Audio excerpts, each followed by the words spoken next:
Hello everyone. So today I'm here with two words. The first one is jumpy, another one is flinch. Okay, so let's learn it and just be here till the end of the video because you're going to learn not two words, but with that you're going to learn a lot of expressions and the way to speak in English, right? Okay, चलिए देखते हैं. Jumpy, jumpy it is a adjective. इसका मतलब होता है घबराया हुआ, चौंकने वाला. ओके, चौंकाने वाला, something, some incident, some condition, some state of being. Okay, जहाँ पे आप चौंक जाते हो, घबरा जाते हो, तो वहाँ पे इस वर्ड का यूज़ करते हैं जंपी, राइट. चलिए देखते हैं. नर्वस, एंग्जियस और ईजली स्टार्टल ओवर टाइम. ठीक है, कि वो नर्वस हो जाए, एंग्जियस हो जाए, right.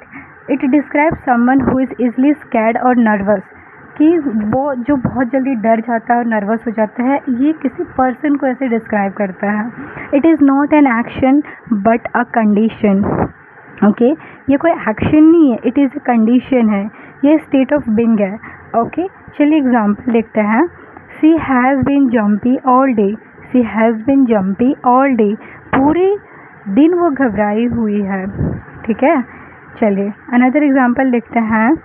You look really jumpy today. Is everything okay? You look really jumpy today. Is everything okay? तुम बहुत घबराई हुई लग रही हो, क्या सब कुछ ठीक है? The constant phone calls made her jumpy. The constant phone calls made her jumpy.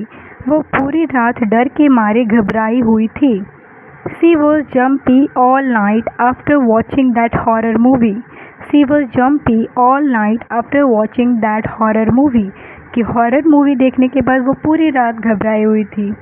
Okay, he gets jumpy when he hears loud noises. He gets jumpy when he hears loud noises. तेज आवाज़ सुनकर वो घबरा जाता है. ठीक है. The loud sound made the cat jumpy. The loud sound made the cat jumpy. तेज आवाज़ से बिल्ली घबरा गई. I always feel jumpy before an exam. I always feel jumpy before an exam.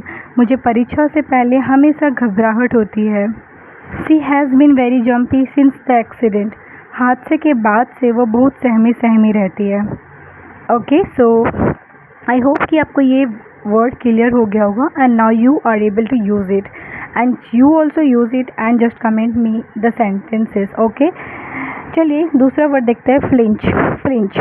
Okay, flinch का मतलब it is a verb. Okay, पहली बात कि ये वर्ब है. चलिए मीनिंग देखते हैं. इसका मतलब होता है झिझकना, सहम जाना. कि जब आपको सुई प्रिक हो जाती है, सुई चुभ जाती है, तो कैसे आप तुरंत चौकन्ने हो जाते हो. So in that sense we use it. Okay, to make a quick small movement due to fear, pain or surprise. ठीक है, कि to make a quick small movement due to fear, pain or surprise. It is a sudden physical reaction.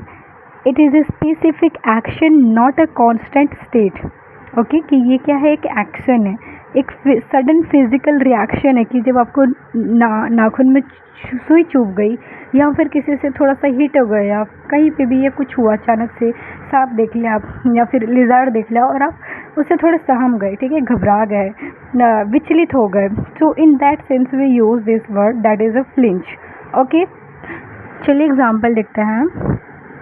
The sudden explosion made everyone flinch. अचानक धमाके से सब लोग चौंक गए.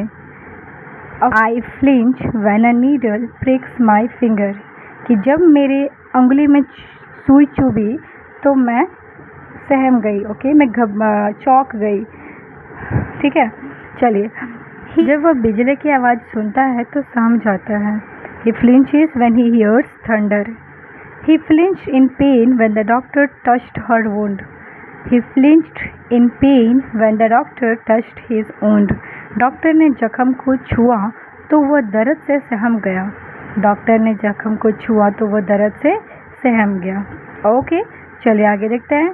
He didn't flinch from taking responsibility. He didn't flinch from taking responsibility. उसने जिम्मेदारी लेने से झिझक नहीं की. उसने जिम्मेदारी लेने से झिझक नहीं की. She flinched at the sight of the blood. She flinched at the sight of the blood. खून देखकर वो सहम गई, वो घबरा गई. ठीक है, so yes guys, I am done here and I hope कि आपको ये चीज़ समझ में आया होगा.